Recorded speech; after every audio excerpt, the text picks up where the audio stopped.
오늘 우리에게 주신 하나님의 말씀은 에스겔 17장 11절로 24절 말씀입니다. 에스겔 17장 11절로 24절 말씀을 다 찾으셨으면 한 절씩 교독하겠습니다. 제가 먼저 11절을 봉독해 드리겠습니다.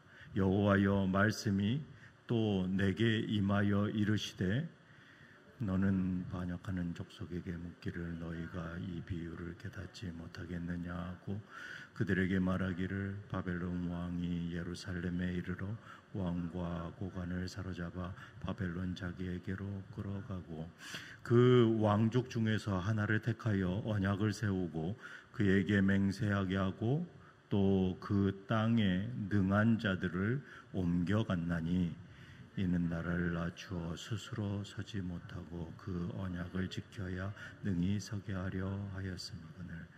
그가 사절을 애굽에 보내 말과 군대를 구함으로 바벨론 왕을 배반하였으니 형통하겠느냐? 이런 일을 행한 자가 피하겠느냐?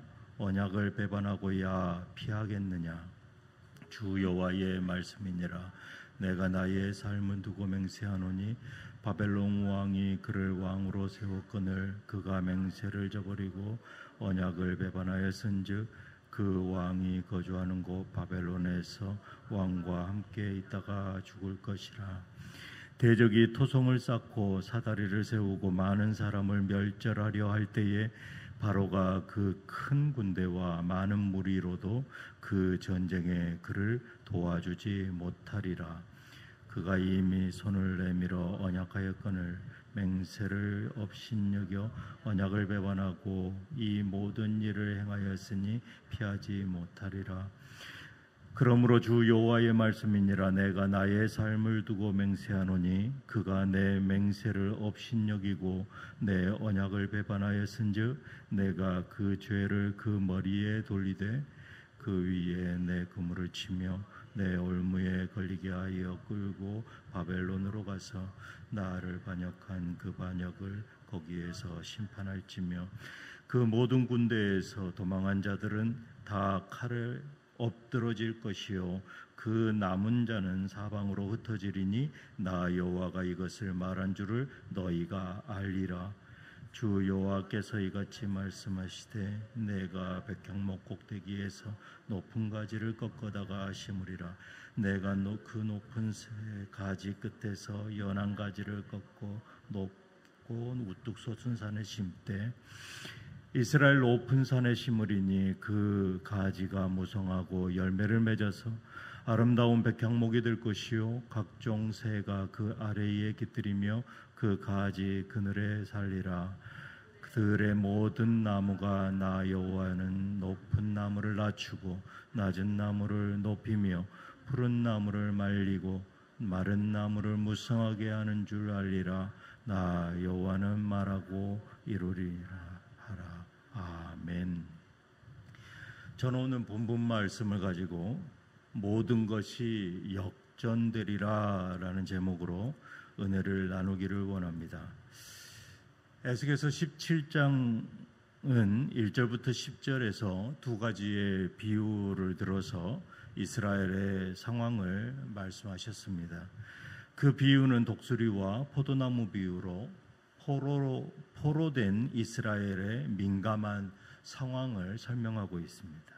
어제 최주환 전도사님이 잘 설명해 주신 것 같이 독수리 비유를 보면 첫째 독수리로 비유된 그 강력한 바벨론의 왕이 유다를 점령하고 그 백성들을 바벨론으로 이주시킬 것을 예언함과 더불어 둘째 독수리로 비유된 애굽의 왕을 의지하는 유다가 오히려 이러한 일로 인해서 멸망이 촉진된다는 그러한 사실을 비유로서 예언하고 계십니다. 이 예언은 어떻게 될까요? 훗날 그대로 이루어집니다.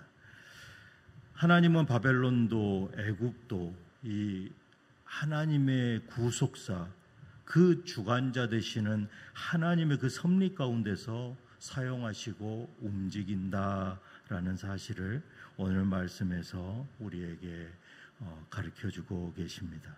오늘 본문은 어제 살펴보았던 그 1절에서 10절의 그 두 독수리 그리고 포도나무에 대한 비유에 등장한 왕들이 누구이고 그리고 그 왕의 외교적 배신 행위를 책망하고 계십니다. 첫 번째 그 큰 독수리가 누구입니까?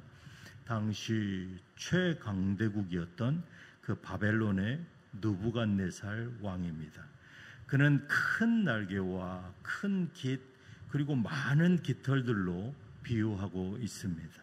이것은 그의 거대한 힘과 영향력 그리고 바벨론의 그 막강한 군사력뿐만 아니라 다양한 민족들의 그 용병들로 구성되었다라는 그러한 구체적인 사실을 말씀하고 있습니다.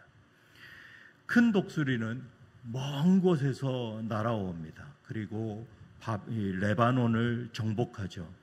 이 레바논이 어떤 의미를 지니고 있습니까? 바로 이스라엘의 성전과 왕궁의 주요 재료인 이 백향목이 바로 이 레바논에서 제공되었던 것으로 이 오늘 본문에서는 이스라엘 전체를 이 레바논으로 표현하고 있습니다. 또 그 큰 독수리가 백향목의 그 높은 가지를 꺾은 것은 바로 유다의 왕권을 끌어내린 것을 말씀하고 있죠. 12절에서 13절을 제가 읽어드리겠습니다. 바벨론 왕이 예루살렘에 이르러 왕과 고관을 사로잡아 바벨론 자기에게로 끌어가고 그 왕족 중에서 하나를 택하여 언약을 세우고 그에게 맹세하게 하고 또 그 땅에 능한 자들을 옮겨갔나니 그 왕족이 누구입니까? 바로 시드기야 왕입니다. 그 시드기야로 그를 유다의 마지막 왕으로 세우게 되는 것이죠. 그리고 그들은 바벨론의 손에 계약을 맺고 언약을 맺고 충성할 것을 맹세합니다. 바벨론은 유다의 뿌리를 완전히 뽑아버리는 대신에 자신의 땅에서 조공을 바치는 그러한 조건으로 생존을 허락한 것이죠. 그러나 시드기야는 그 현실을 바르게 이해하지 못합니다. 그는 더 강한 힘을 의지해서 이 상황을 역전시키고 싶어 했던 것입니다. 그래서 그는 두 번째 독수리로 나오는 이 애굽의 왕에게 손을 내밉니다.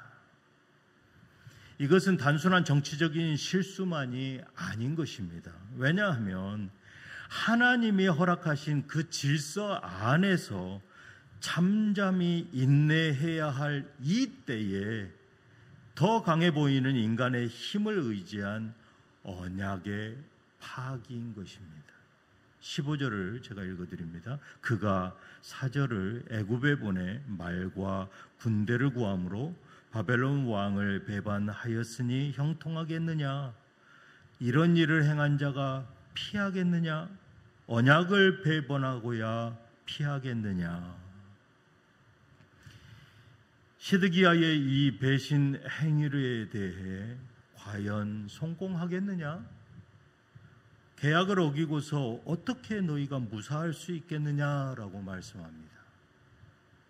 하나님의 주권을 거부하고 사람의 힘을 선택한 그 시드기야, 다시 말하면 그는 영적으로 이 모든 상황을 보려하지 않았다라는 것입니다. 현실적인 정치적인 그러한 방법으로만 해결하려 들었다라는 것이죠.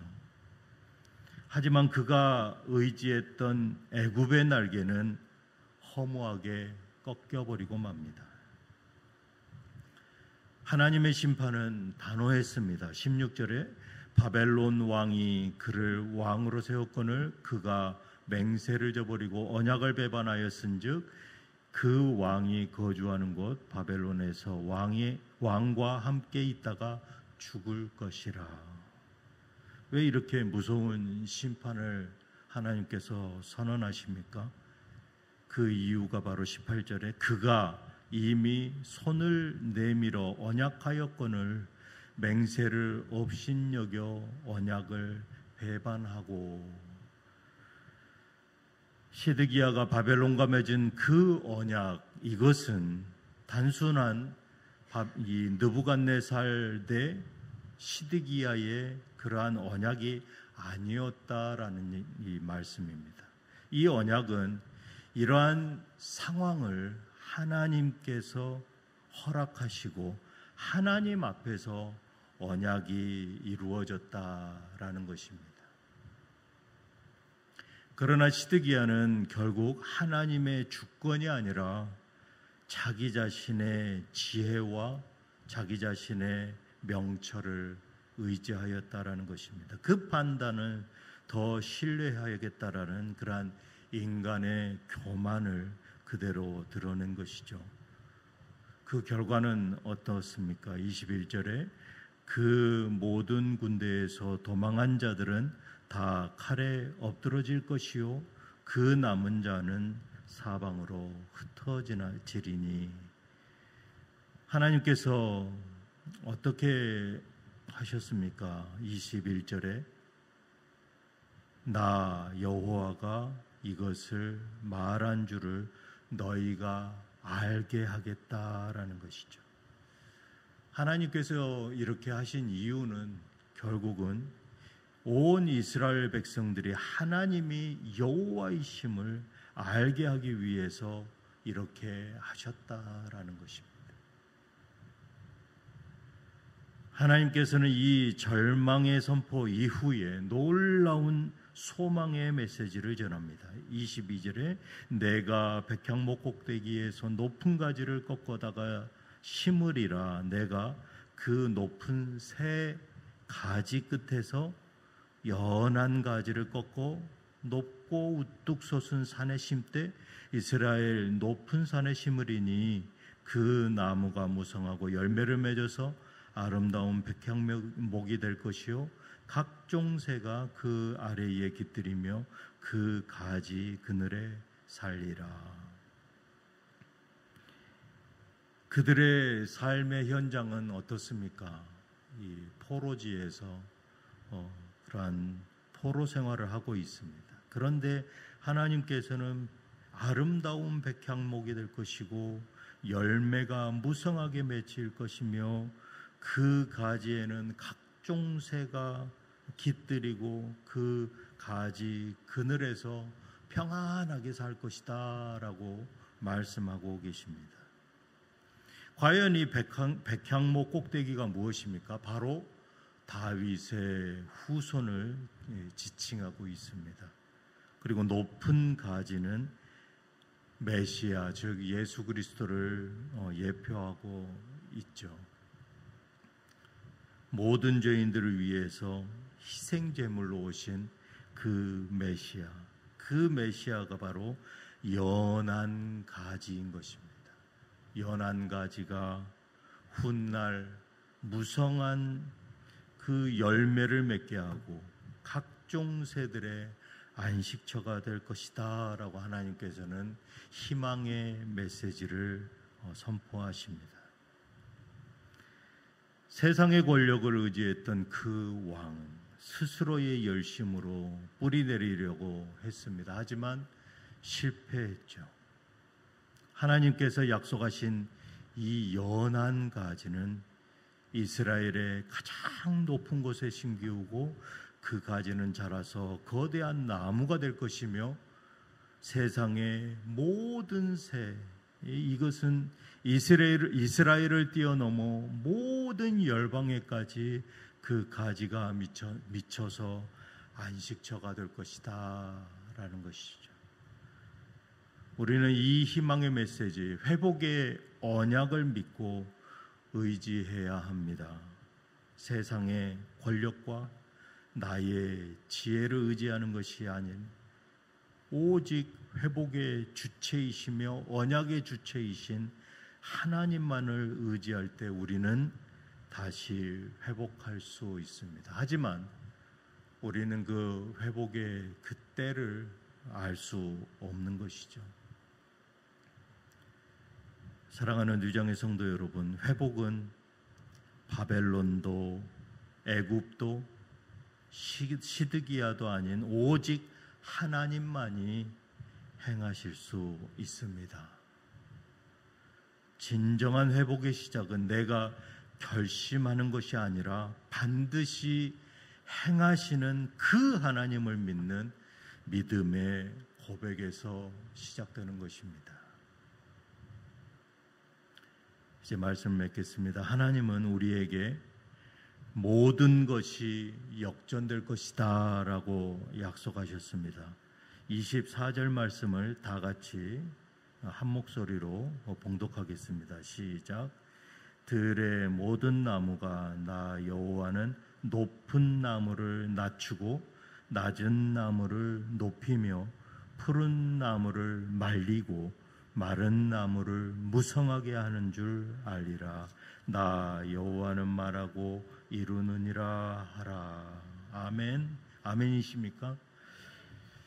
이 말씀, 모든 것이 역전될 것이라는 이 말씀을 우리는 붙들어야 하는 것입니다. 세상은 어떻습니까? 모든 높은 자가 더 높아집니다. 모든 가진 자가 더 강해진다고 말합니다. 그러나 하나님께서는 스스로 높아지는 자를 분명히 낮추신다고 말씀하십니다. 그리고 스스로 낮아진 자를 하나님께서 높이신다라고 약속하셨습니다. 그리고 마지막 절에 뭐라고 말씀하십니까? 마지막 절 끝에 뭐라고 말씀하십니까? 나 여호와는 말하고 이르느니라 하라. 하나님께서는 분명하게 약속하셨습니다. 하나님께서 이 모든 일들을 이루시겠다라는 것입니다. 하나님께서 말하셨습니다. 이것은 반드시 이룰 것입니다. 그리고 우리 모든 성도들을 분명히 그분 안에서 우리가 심겨져야 되고, 그리고 우리가 그 하나님을 붙들고 의지할 때에 우리는 비로소 참된 회복을 경험하고 흔들리지 않는 평안을 누리게 됩니다. 무성한 열매를 맺을 것이며 온갖 새들이 그곳에 거하며 그 그늘 아래서 우리는 평안을 누리게 될 것입니다. 오늘 이 시간 모든 것을 역전시켜 주실 것을 약속하신 오직 하나님만을 믿고 승리하는 저와 모든 성도들 되시기를 주님의 이름으로 축복합니다. 기도하시겠습니다. 사랑의 하나님 아버지, 우리의 시선이 화려한 세상을 바라보는 것이 아니라 연한 가지를 메마른 땅에 심기어서 가지가 무성하고 열매를 맺는 아름다운 백향목 대신 오직 예수 그리스도만 의지하게 하여 주시옵소서. 그리하여서 반드시 역전되어지는 인생 살게 하여 주시옵소서. 우리 주 예수 그리스도 이름으로 기도드리옵나이다. 아멘.